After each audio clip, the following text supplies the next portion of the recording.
के साथ में आपका एनके क्लासेज में स्वागत है। आज अपना नया बिंदु शुरू होता है काल। टेंस अंग्रेजी में टेंस कहते हैं और हिंदी में काल कहते हैं। ये 10वीं कक्षा में तो 1 नंबर का आता है और कंपटीशन की जो एग्जाम होती है उसमें तो ये कितने नंबर का पूछा जा सकता है, 1 नंबर का, 2 नंबर का, वो तो उसमें कितने नंबर का दिया हुआ उसके अनुसार पूछा जाता है। तो शुरू करते हैं। काल। काल का अर्थ होता है, शाब्दिक अर्थ क्या होता है? समय। परिभाषा देखिए, 10th क्लास में परिभाषा भी पूछी जा सकती है। तो क्रिया के जिस रूप से कार्य के होने का जो समय है कि कार्य कौन से समय पर हो रहा है उसका पता चले, उसे क्या कहते हैं? काल कहते हैं। यानी क्रिया जो है वो कौन से समय में पूरी हो रही है उसको क्या कहते हैं? काल कहते हैं। एक छोटी सी परिभाषा और देख लीजिए। क्रिया के घटित होने वाले समय को क्या कहते हैं? काल कहते हैं। क्रिया जो है वो कौन से समय पर हो रही है, जो ये बताने वाला होता है उसे ही काल कहते हैं। अब देखिए काल के भेद या प्रकार। काल के कितने भेद होते हैं? 3 भेद होते हैं। 3 कौन कौन से? भूतकाल, वर्तमान काल और भविष्यत काल। ही भविष्य देखिए ऐसा लिखा जाता है तो इसको ध्यान रखना। तो काल के 3 प्रकार होते हैं, भूतकाल, वर्तमान काल और भविष्यत काल। अब इनको विस्तार से पढ़ते हैं। पहला है भूतकाल। भूत यानी बीता हुआ, बीता हुआ जो समय है वो भूतकाल में आता है। क्रिया के जिस रूप से बीते हुए यानी जो समय बीत गया है, समय का ज्ञान होता है उसे भूतकाल कहते हैं। क्रिया के जिस रूप से ये पता चले कि समय जो है वो बीत गया है, क्रिया जो पीछे वाले में समय में हो चुकी है उसे भूतकाल कहते हैं। आप देखिए भूतकाल के भी अलग अलग भेद होते हैं, प्रकार होते हैं। तो इसके कितने भेद होते हैं? 6 भेद होते हैं। कंपटीशन में इनमें से पूछा जा सकता है। 10th क्लास जो है उसमें ये इतनी गहराई से नहीं पूछेगा, लेकिन कंपटीशन जो है उसमें तो भीड़ को कम करने के लिए गहराई से प्रश्न पूछा जाता है। तो भूतकाल के 6 भेद होते हैं। इन 6 भेदों का हम आगे विस्तार से अध्ययन करेंगे। तो मित्रों, अगर चैनल को सब्सक्राइब नहीं किया तो सब्सक्राइब कर लीजिए, क्योंकि ऐसे ही बहुत सारे वीडियोस आपको मैं व्याकरण के और बताने वाला हूं जो आपके लिए बहुत ही फायदेमंद होंगे और आपको कंपटीशन की तैयारी में मदद करेंगे। इसलिए चैनल को सब्सक्राइब कर लीजिए, शेयर कीजिए और लाइक कीजिए।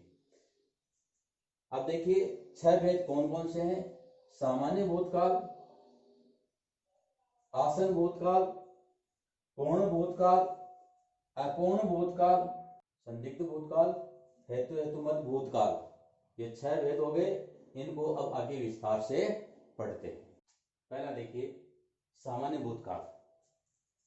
क्रिया के जिस रूप से बीते हुए समय का निश्चित ज्ञान न हो कि क्रिया तो किसमें हो गई है? भूतकाल में हो गई है, लेकिन वह कब हुई है इसका निश्चित ज्ञान जिसमें नहीं है वो क्या होता है? सामान्य भूतकाल होता है। पहचान देखिए मित्रों, मैं आपको इसमें जितने भी भेद है उन सब की पहचान बताऊंगा। ये पहचान आपको कहीं नहीं मिलेगी, तो ध्यान से देखना। इन पहचान के आधार पर आप इनके भेदों को पहचान सकते हो। तो पहचान देखिए, इस भूतकाल के वाक्य के अंत में यानी सामान्य भूतकाल जो है इसके वाक्य जो होते हैं उसके अंत में क्या आता है?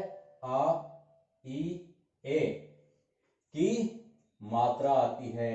जिस वाक्य में आ, ई, ए की मात्रा आती है और भूतकाल में कार्य हो रहा है तो वह किसका भेद होगा? सामान्य भूतकाल का भेद होगा। उदाहरण देखिए, देवेंद्र दिल्ली गया। अब देखिए वाक्य आ गया तो वाक्य सबसे पहले क्या देखेंगे? वाक्य किसका है? गया। क्रिया किसमें हो रही है? काम किसमें हो रहा है? बीते हुए समय में हो गया है। तो भूतकाल का उदाहरण हो गया। अब भूतकाल में भी जो 6 भेद है उसमें किसमें आ रहा है?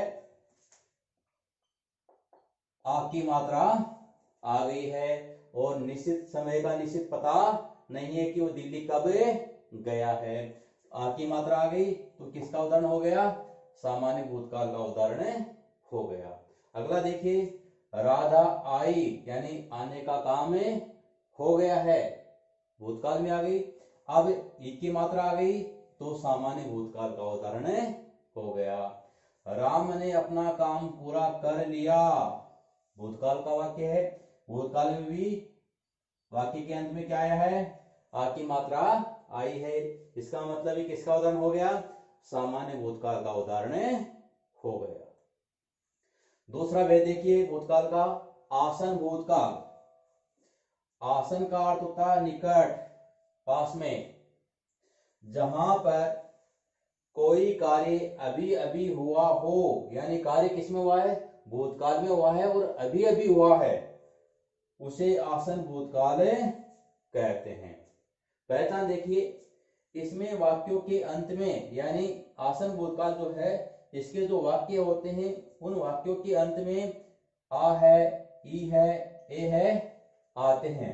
यानी जो सामान्य भूतकाल है उसकी जो पहचान है उसमें क्या और जोड़ दिया जाता है जोड़ दिया जाता है, तो आसन भूतकाल के उदाहरण हो जाते हैं। उदाहरण देखिए, देवेंद्र दिल्ली से लौटा है, यानी लौटा है यानी अभी भी आया है। क्रिया किसमें हो गई, भूतकाल में हो गई, भूतकाल का हो गया। लेकिन ये भूतकाल में भी कौन से वेद में आ रहा है, इसका मतलब ये आ की मात्रा आ गई और अंत में क्या आया है तो किसका उदाहरण हो गया, आसन भूतकाल का उदाहरण हो गया। अगला वाक्य देखिए, हमने चाय पी है, एक ही मात्रा है और है आ गया तो किसका उदाहरण हो गया, आसन भूतकाल का उदाहरण हो गया। आगे देखिए तीसरा भूतकाल का तीसरा वेद देखिए, पूर्ण भूतकाल। पूर्ण का पूरा हो चुका है, तो जहां पर कार्य बहुत पहले पूर्ण होने का ज्ञान हो कि जो क्रिया है, जो कार्य है वो भूतकाल में पहले पूरा हो गया है, जिससे ये पता चलता है उसे पूर्ण भूतकाल कहते हैं। इसकी पहचान देखिए, इस भूतकाल के वाक्यों के अंत में आ था, ई थी, ए थे आते हैं। यानी सामान्य जो भूतकाल है उसकी पहचान के आगे था, थी, थे और लगा देते हैं तो पूर्ण भूतकाल की पहचान बन जाती है। उदाहरण देखिए, राधा ने कपड़े धोए थे, कार्य जो है वो बहुत पहले पूर्ण हो गया है। राधा ने कपड़े धोए थे, धोले वो काम पूरा हो गया है तो भूतकाल। अब एक के साथ में थे की मात्रा आ गई, थे लगा हुआ है तो किसका उदाहरण हो गया, पूर्ण भूतकाल का उदाहरण हो गया। दूसरा वाक्य देखिए, राम ने श्याम की पिटाई की थी, वाक्य किसमें चला गया है, की थी, भूतकाल में, कार्य पूर्ण हो गया है तो पूर्ण भूतकाल। पहचान देखिए, ई के साथ क्या लगा हुआ है, थी, ये इसकी पहचान है। तीसरा वाक्य देखिए, 15 अगस्त को भारत आजाद हुआ था, भूतकाल की बात है। आ था आ गया पहचान के लिए तो पूर्ण भूतकाल हो गया।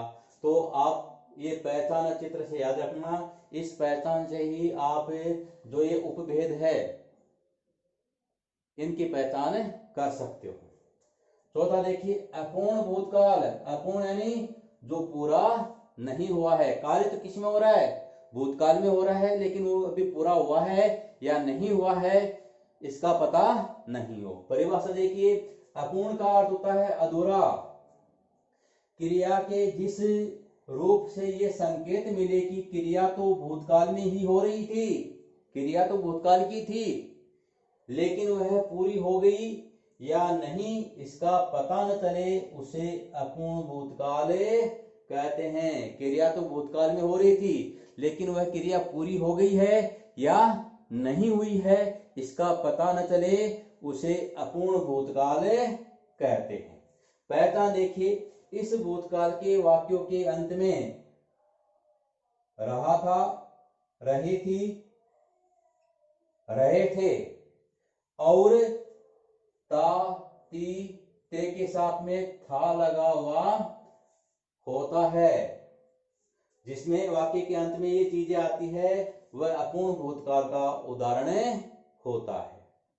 उदाहरण देखिए, वह खाना खा रही थी, खा रही थी यानी भूतकाल में क्रिया चली गई है, काम भूतकाल का था।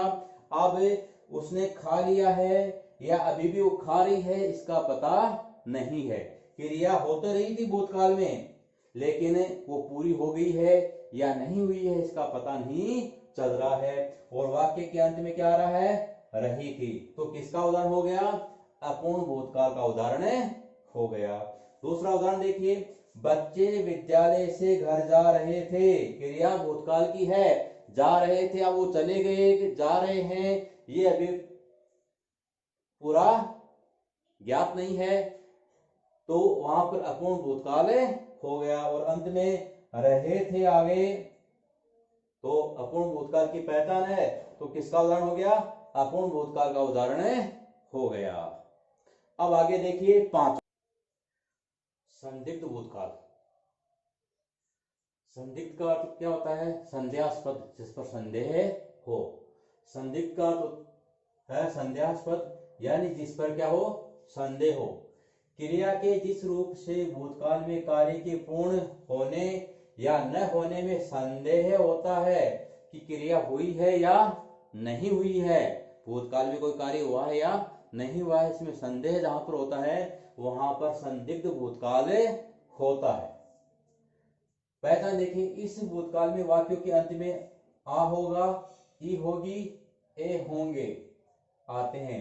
यानी सामान्य जो भूतकाल है उसके वाक्य के अंत में जो पहचान थी उस पहचान के आगे होगा, होगी, होंगे आ जाते हैं, तो वह संदिग्ध भूतकाल हो जाता है। देखिए अपूर्ण जो भूतकाल था उसमें तो क्रिया हो रही थी, क्रिया हो रही थी, जारी थी भूतकाल में, वो पूरी हुई या नहीं हुई इसका पता नहीं था। लेकिन संदिग्ध में क्या होता है, क्रिया हो रही थी या नहीं हो रही थी इसका ही पता नहीं है, वहां संदिग्ध भूतकाल होता है। उदाहरण देखिए, अध्यापक हिंदी पढ़ा रहे होंगे, अध्यापक कक्षा में आ गए हैं और वो हिंदी पढ़ा रहे होंगे या नहीं पढ़ा रहे हैं इसमें संदेह है, क्या कर रहे हैं वो कुछ पता नहीं है, तो इसमें संदेह है। और वाक्य के अंत में ए होंगे आ गया, इसका मतलब संदिग्ध भूतकाल हो गया। अगला देखिए, सोनू निगम ने गाना गाया होगा, किसी पार्टी में सोनू निगम गए हुए हैं, अब अनुमान लगाया, संदिग्ध है कि वहां पर जाने के बाद सोनू निगम ने गाना गाया है या नहीं, तो संदिग्ध है सोनू निगम ने गाना गाया होगा, संदेह है गाया है या नहीं गाया है। आ होगा आ गया, संदिग्ध भूतकाल हो गया। दादी ने पोते को कहानी सुनाई होगी, दादी रात का समय है, पोता सोने वाला है, तो दादी जो है उसने अपने पोते को कहानी सुनाई होगी, संदेह है, सुनाई या नहीं सुनाई पता नहीं है, तो ई होगी आ गया, इसका मतलब संदिग्ध भूतकाल हो गया। और भूतकाल का अंतिम भेद या उपभेद देखिए, हेतु हेतु मत भूतकाल। क्रिया के जिस रूप से ये पता चले कि कार्य होने वाला था, कार्य तो होने वाला था पर किसी कारणवश से वो कार्य हुआ नहीं है, वहां पर हेतु हेतु मत भूतकाल होता है। पहचान देखिए, इस भूतकाल में वाक्य में क्या होती है, शर्त रखी जाती है, शर्त होती है, वो शर्त पूरी होती है तभी क्रिया होती है। या एक कार्य पर भूतकाल का दूसरा कार्य आश्रित होता है, यानी एक कार्य होगा तभी भूतकाल का दूसरा कार्य होगा, अन्यथा नहीं होगा। उदाहरण देखिए, राधा मेहनत करती तो उत्तीर्ण हो जाती। आप देखिए, राधा मेहनत करती की नहीं है, इस वजह से क्या हो गई है, फेल हो गई है, तो शर्त रखी गई है कि अगर वो मेहनत करती तो क्या हो जाती, उत्तीर्ण हो जाती, पास हो जाती। अब दूसरा देखिए, युद्ध होता तो गोलियां चलती, शर्त रखी गई गोलियां चलती, लेकिन कब? शर्त क्या है? युद्ध होता। अब देखिए, एक कार्य पर भूतकाल का दूसरा कार्य आश्रित होता है। अब एक कार्य जो है युद्ध होता, ये कार्य है। अब इस पर ये गोलियां चलती, ये इस पर निर्भर है, आश्रित है। तो जहां पर वाक्य में शर्त हो और एक कार्य पर भूतकाल का दूसरा कार्य आश्रित हो, वहां पर हेतु हेतुमत भूतकाल होता है। तो ये भूतकाल के 6 उपभेद थे, ये पूरे हो गए हैं। पहचान इनकी अच्छी तरह से याद रखना। अगर पहचान आपको याद हो गई तो आप इनमें से अगर किसी भी प्रकार का कोई प्रश्न आता है कंपटीशन के एग्जाम में, तो आप अच्छी तरह से हल कर पाओगे, उसमें पूरे में से पूरे नंबर आएंगे। अब 10वीं कक्षा की बात है तो उसमें तो सीधा सा एक वाक्य दिया हुआ आता है और पूछा जाता है कि इसमें कौन सा काल है। एक तरीका तो ये हो गया, और सीधा ये भी पूछा जाता है काल किसे कहते हैं, इसके कितने भेद होते हैं। तो 10वीं की जो बोर्ड एग्जाम है उसमें तो गहराई से नहीं पूछा जाता है, लेकिन जो कंपटीशन की एग्जाम है उसमें तो बहुत ही गहराई से पूछा जाता है। तो एक एक बिंदु को आपको अच्छी तरह से देखना है, पढ़ना है, और अगर कुछ भी प्रश्न आपको इसमें से करना है तो कमेंट्स बॉक्स में जाकर आप पूछ सकते हो। फिर से मैं कहता हूं कि अगर आपने इसको सब्सक्राइब नहीं किया है तो मित्रों सब्सक्राइब कर लीजिए, जिससे अगला वाला जो वीडियो है उसका नोटिफिकेशन आपको जल्दी ही प्राप्त हो जाए। बेल आइकन को तुरंत दबा दीजिए। धन्यवाद।